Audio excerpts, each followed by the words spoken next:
ನಮ್ಮ ಮನೆ ಹತ್ತಿರ ಒಬ್ಬರು ಮುದುಕರಿದ್ದಾರೆ, ಬಗ್ಗೆ ನನಗೆ ಭಾಳ ಇಷ್ಟ. 101 ವರ್ಷ ಅವ್ರಿಗೆ.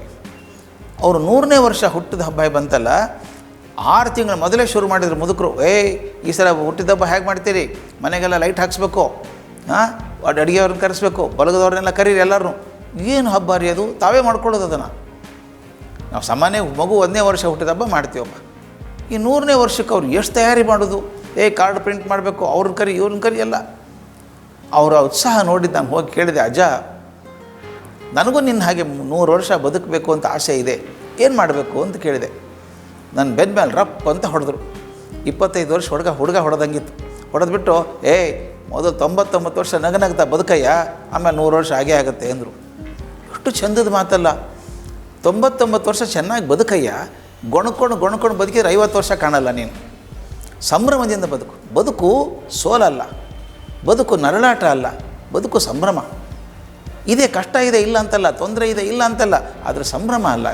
ಮದುವೆ ಮಾಡಬೇಕು, ಮನೇಲಿ ಕಷ್ಟ ಇಲ್ವಾ, ಹಣಕಾಸು ಒದಗಿಸ್ಬೇಕು, ಅದಕ್ಕೆ ಬರಬೇಕು, ಇದು ಬರಬೇಕು, ಅದಾಯ್ತಾ ಚಿಂತೆ ಇರ್ತದೆ, ಅದ್ರ ಸಂಭ್ರಮ ಅಲ್ಲೇನ್ರಿ ಅದು. ಹಾಗೆ ಬದುಕೊಂದು ಸಂಭ್ರಮ, ಜೀವನೋತ್ಸಾಹ ನಮ್ಮಲ್ಲಿ ಇರಬೇಕು.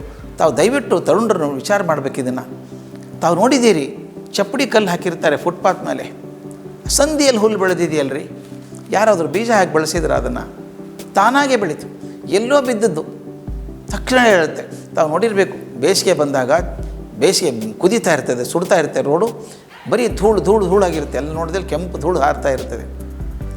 ಒಂದು ಮಳೆ ಬಂತೋ ತಕ್ಷಣ ಎಲ್ಲ ಹಸಿರು ಹರಡ್ಕೊಂಡ್ಬಿಡುತ್ತಲ್ಲ, ಅಂದರೆ ಬೀಜ ಇತ್ತು ಒಳಗಡೆ, ಆ ಬಿಸಿಲಲ್ಲಿ ಕಾಯ್ಕೊಂಡಿದೆ, ಒಣಗಿ ಹೋಗಿದೆ, ಆದರೆ ಮೊಳಕೆ ಹೊಡೆಯೋದನ್ನು ಬದುಕಿಲ್ಲ.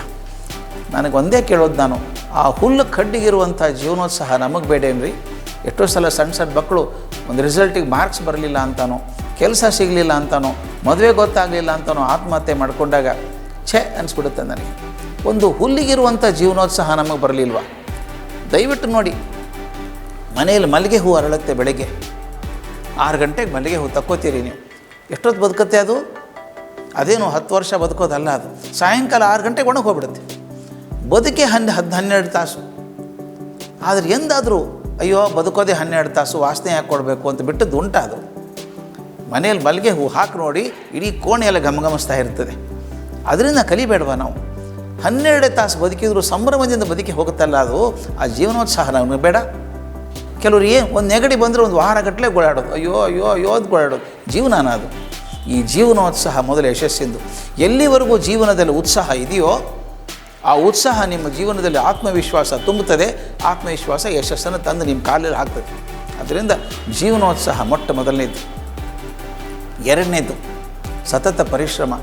ಯಾವುದೂ ಸುಲಭವಾಗಿ ಸಿಗೋಕ್ಕೆ ಸಾಧ್ಯ ಇಲ್ಲ ಸ್ವಾಮಿ, ಸಿಗೋ ಸಾಧ್ಯವೇ ಇಲ್ಲ. ಪರಿಶ್ರಮ ಇಲ್ಲದೆ ಯಾವುದೂ ಸಾಧಿಸಿದ್ದಿಲ್ಲ. ಚೀನಾ ಗೋಡೆ ಸುಲಭ ಆಯಿತಾ? ಕಾಡು ಗುಡ್ಡನ್ನು ಕಟ್ಟಬೇಕಾದ್ರೆ ಗೋಡೆ ಕಟ್ಟೋದು ಸುಲಭ ಆಯಿತಾ? ಇಲ್ಲ. ತಾಜ್ ಮಹಲ್ ಕಟ್ಟೋದೇನು ಸುಲಭ ಆಯಿತಾ? ಇಲ್ಲ. ಅದ್ಯಾಕೆ? ಪ್ರಪಂಚದ ಯಾವುದೇ ಸಾಧನೆ ಕೂಡ ಪರಿಶ್ರಮ ಇಲ್ಲದೆ ಆಗಿಲ್ಲ.